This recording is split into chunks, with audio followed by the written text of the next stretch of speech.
مجھے مدعو کیا گیا تو میں اپنی سیٹ سے اٹھ کر یہاں آ رہا تھا تو سبھی دوستوں نے کہا کہ ذرا احتیاط سے جائیں، یہاں پر ایک گڈھا ہے۔ تو میں نے جواب میں یہ کہا کہاں کہاں گڈھوں سے بچیں گے، چاروں طرف تو گڈھے ہیں۔ لیکن جب اعظم بیگ صاحب کہہ رہے تھے کہ کل یہ کہیں اور تھے اور آج یہاں ہیں اور کل کہاں ہوں گے، تو مجھے بڑا خطرہ لگا اس بات سے کہ بہت سارے ہمارے لوگ، اور ہمارے لیے یہی ایک بڑی دشواری اور ایک مانیے کہ ایک صدمے کی بات ہے، بہت سارے ہمارے اچھے اچھے ساتھی کل کہیں اور تھے، آج کہیں اور ہیں اور کل کہیں اور ہوں گے۔ اگر اسی پر ہم روک لگا سکیں، اپنے ان جذبات کو ہم اگر روک لگا سکیں تو یقیناً ہم بہت کچھ کر پائیں گے۔ میں بہت جذباتی بات یا بہت اونچی بات نہیں کہوں گا، بہت اچھی باتیں آپ کی خدمت میں رکھی گئی ہیں۔ کچھ بنیادی چھوٹی باتیں جس پر ہم لوگ غور کرنے کی کوشش کرتے ہیں، چاہے پارٹی میں ہو، پارٹی سے باہر ہو، ایک مشترک کہیں کوئی بیٹھک ہو جہاں یہ گفتگو اکثر ہوا کرتی ہے، اس میں دو تین باتیں میں سمجھتا ہوں بڑی اہمیت رکھتی ہیں، ان کا میں ذکر کر دوں۔ اور الہ آباد سے بہتر اور کیا جگہ ہوگی جہاں ان باتوں کا ذکر کیا جائے۔ ہم بمبئی ہو کے آئے، ہم گجرات ہو کر آئے، وہاں بہت سارے دانشوروں سے ہماری ملاقات ہوئی، بہت سارے لوگ جو بڑے کامیاب لوگ ہیں ان سے ملاقات ہوئی، پیسے والے لوگ ہیں ان سے ملاقات ہوئی۔ لیکن اگر میں یہ کہوں کہ اگر صرف دانشوروں کی تلاش ہے اگر، اور جہاں سے نئے جذبات پیدا ہو سکتے ہیں اور جو جذبات ہمیں دور تک لے جا سکتے ہیں، تو اکبر الہ آبادی کا یہ شہر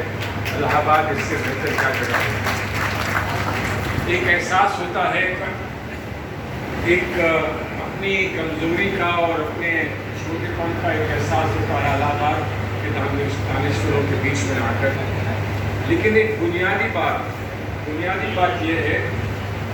خوش قسمتی کی ہماری بات یہاں کہ دوبے جی یہاں بیٹھے ہیں، دوبے جی آپ کے بہت سارے اور ساتھی یہاں بیٹھے ہیں۔ ہم نے جب تصور کیا تھا INCR کا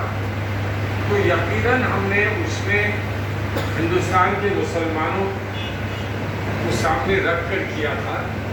لیکن یہ نہیں کہا تھا کہ ہم توقع کر رہے ہیں اپنے ملک سے اور اپنے برادران وطن سے کہ ہمیں جو نہیں ملا ہے وہ ہمیں مل جائے، جو ہمارا حق بنتا ہے وہ ہم کو مل جائے۔ یہ ہمارا خاص تصور نہیں تھا۔ ہمارا خاص تصور یہ تھا کہ بہت ہو لیا رونا، اب ہم آگے بڑھ کر پیشکش کرنا چاہتے ہیں اور ہندوستان کو، برادران وطن کو ہم پیش کرنا چاہتے ہیں کہ ہندوستان کے مسلمان بھی کچھ کر کے دکھائیں گے، کر کے دکھایا آزادی کی لڑائی میں، اور آج پھر ہم کچھ کر کے دکھائیں گے ہر مظلوم کے لیے،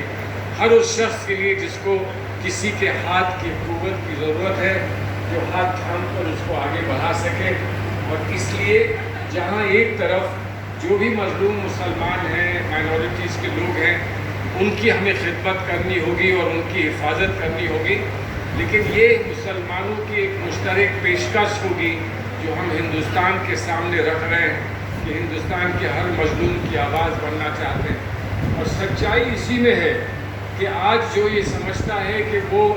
ظلم ہندوستان کے مسلمانوں پہ کرے گا اور کامیاب ہو جائے گا، وہ یہ بھول رہا ہے کہ آج وہ ظلم مسلمان پہ کرے گا، وہی ظلم کل وہ اپنے آپ پر بھی کرے گا،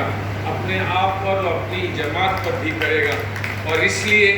ہم کو خوشی اس بات کی ہے کہ الہ آباد میں، جہاں ابھی پرو بھائی کہہ رہے تھے کہ بہت سارے ساتھیوں نے اس میں اپنی کوشش اور اپنی جستجو اور اپنی خدمت پیش کری تاکہ آج ممکن ہو سکے ہماری یہ ملاقات، تو اس میں دوبے جی اور ان کے ساتھی بھی رہے۔ اور اس لیے کبھی کہیں کھڑے ہو کر یہ کہنا پڑے کہ کون کہتا ہے کہ ہندوستان کا ہندو مسلمان الگ ہے، گنگا جمنی تہذیب جب الگ نہیں ہو سکتی، اور الہ آباد میں ہمارے جلسے کرنے والے دوبے جی ہوں گے، تو پھر کون مانے گا کہ کبھی ہم الگ الگ ہو سکیں گے یا الگ الگ کبھی ہوں گے۔ میں اکثر اپنے فروخ آباد میں گنگا کے کنارے دوبے جی کھڑے ہو کر یہ کہا کرتا ہوں کہ یہ گنگا کس کی ہے بھائی؟ ہندو کی ہے کہ مسلمان کی ہے؟ میں نے تو دیکھا کہ اس میں ہندو اسنان کرتے ہیں اور کہتے ہیں کہ ہم نے ایک پن کا کام کیا ہے، ہم نے سارے ہی اپنے دکھ دھو دیے ہیں، ہم نے اپنے ساری ہی غلطیوں کی معافی مانگ لی ہے۔ لیکن وہی گنگا ہے جس کے پانی میں مسلمان وہاں وضو کر کے نماز پڑھا کرتے ہیں اور دعا کیا کرتے ہیں اللہ تعالیٰ سے کہ سبھی کو خوشحال رکھے اور سبھی کو خوش رکھے۔ ایسا ہندوستان ہے، اور وہ ہندوستان کی گنگا جمنی تصویر یہاں الہ آباد میں دیکھنے کو ملتی ہے۔ لیکن ایک میں سمجھتا ہوں کہ کیونکہ یہاں سبھی پارٹیوں کے لوگ، اکثر جو بڑی پارٹیاں ہمارے ہندوستان میں ہیں ان کے سبھی کے نمائندے یہاں موجود ہیں، حالانکہ وہ پارٹی کی طرف سے یہاں نہیں موجود ہیں، وہ اپنی حیثیت سے آئے ہیں، اپنی حیثیت سے، خصوصاً اپنی حیثیت سے آئے ہیں۔ کیا آج ہم دنیا میں جو ہو رہا ہے وہاں جہاں جو کچھ بھی ہوا ہے اس سے کسی چیز سے ہم سبق لے سکتے ہیں؟ کیا تحریک مسلمانوں کی نہیں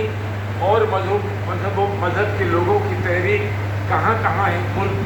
ملکوں میں چلی ہے جس نے یہ وہاں واضح کر دیا ہے کہ ہمارا وجود ہے،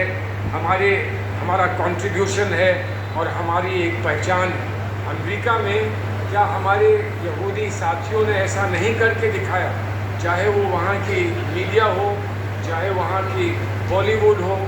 چاہے وہاں کے فائنینشیل سیکٹرز ہوں،